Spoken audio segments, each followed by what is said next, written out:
귀신 들린 사람들, 병든 사람들을 다 사도들에게 데려왔더니요, 다 고쳐주는 것입니다. 다 치유가 되는 것입니다. 놀라운 역사죠. 이것을 통해 수많은 사람들이 예수님을 믿고 예수님을 영접하는, 그리고 구원을 얻는 역사가 있었음을 우리가 보게 되는 것입니다. 이것이 사도행전에 나타나는 놀라운 역사입니다.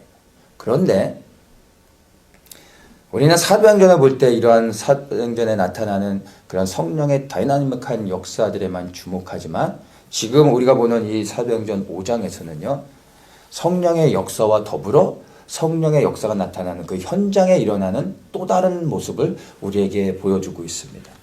이렇게 놀라운 표적과 기사를 통해 엄청나게 많은 사람들이 예수님을 믿고 사도들이 이런 능력을 행하는데, 이제 17절부터 보면은 이렇게 시작합니다.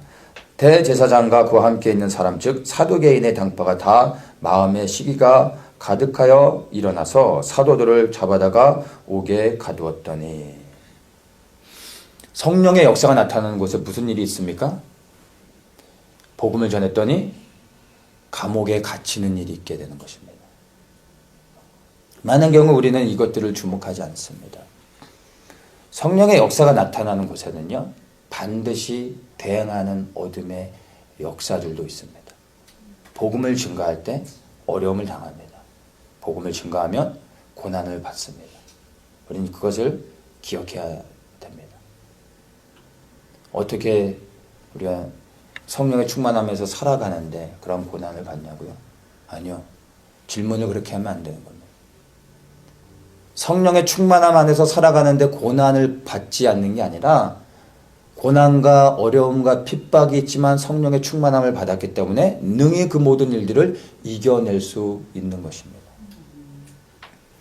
이들이 고난을 받으며 옥에 갇혔습니다. 억울한 일을 당한 거죠. 그런데 19절에 보면 주의 사자가 밤에 옥문을 열고 끌어냈다라고 말합니다. 천사가 나타나서 감옥에서 이들을 탈출시켜 줍니다. 놀라운 역사죠. 우리가 복음을 전하다가 감옥에 갖다 쳐요. 감옥에 들어가서 정말 억울하잖아요. 그런데 그 밤에 천사가 정말 우리 앞에 나타나서 감옥문을 열고 우리를 보내주는 거예요.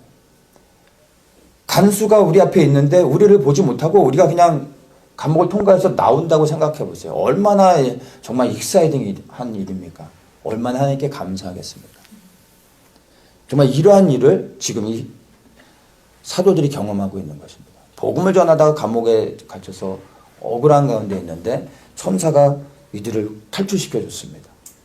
그런데 여기서 이렇게 끝나지 않고요, 20절에 이렇게 말합니다. 이 천사가 사도들을 구해주고 나서 가서 성전에 서서 이 생명의 말씀을 다 백성에게 말하라, 이렇게 말합니다. 이게 무슨 의미입니까? 구해줬으면은 상식적으로 안전한 피난처에 그들을 딱 숨겨준 다음에 따뜻한 커피 한 잔 주면서 수고했다, 이제 너에서 안전하니까 이제 편히 쉬어라, 뭐 이렇게 말해줘야지 스토리가 아름답게 끝나는 거 아닙니까? 그런데 구해주자마자 성전에 다 들어가서 말씀을 전하라는 거예요. 아니, 이거 하다가 감옥에 잡혔는데 기껏 구해주자마자 다시 가서 그거 하라는 거예요. 그러면 어떻게 되는 거예요? 또 잡혀 들어가게 되잖아요. 그런데 더 놀라운 것은요, 사도들이 이 말에요, 한마디에 불평도 하지 않고요, Yes sir 하고 다시 성전에 가서 복음을 전합니다. 놀랍지 않습니까? 또 다시 들어가라고 하는 것도 참 그렇지만 들어가라고 한다고 정말로 들어가는 거예요. 복음을 전합니다. 그랬더니 정말로 또 잡혀 들어갑니다. 그래서 공의 앞에 서게 되는 것을 우리가 보게 되는 것입니다. 이게 성령의 충만함을 받은 자의 삶인 것입니다. 성령의 충만함을 받지 않았다면 사실 이 말씀이 이해되지 않을 수도 있어요. 오히려 원망할 수도 있어요. 그러나 성령의 충만함을 받은 자들에게는요, 이것이 전혀 문제가 되지 않는다는 것을 우리가 볼 수 있습니다. 우리는 성령을 구할 때요, 그냥 막연하게 좋은 것만을 생각합니다. 성령이 내게 임하시면 내 삶에 변화가 있겠지. 뭔가 하나님께서 내 삶 속에 새로운 일을 행하시겠지. 뭔가 잘 되겠지. 뭔가 좋은 일이 있겠지. 그런 것만을 생각합니다. 그런데 그 성령을 받는다는 것은요, 그냥 막연하게 일사천리로 만사형통하듯이 그냥 모든 게 다 잘 되어지는 게 아닙니다. 말씀을 드린 것처럼 성령의 충만함을 받으면 그리스도의 복음을 증거하게 됩니다. 그런데 그 복음을 증거하면 고난을 받게 됩니다.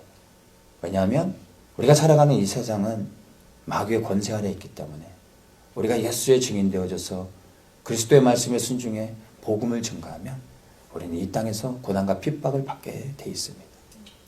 그러나 성령의 충만함을 받은 자들은요, 그 고난과 핍박 가운데 두려워하지 않는 거예요.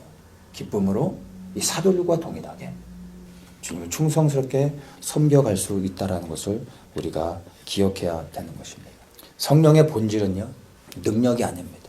방언하고 예언하고 치유가 일어나고 손에서 막 짱풍이 나가고 이런 게 성령의 능력의 본질이 아닙니다. 성령의 본질은요, 우리로 하여금 하나님의 뜻을 깨닫고 그리스도의 말씀에 순종해서 우리의 삶이 어떠하든 우리 앞에 놓여있는 고난과 핍박이 얼마나 크든 그것과 상관없이 부르심을 따라 순종하게 하는 것이 바로 성령의 본질입니다. 그래서 성령이 우리 안에 임하시며 우리에게 능력으로 역사해 주는 것입니다.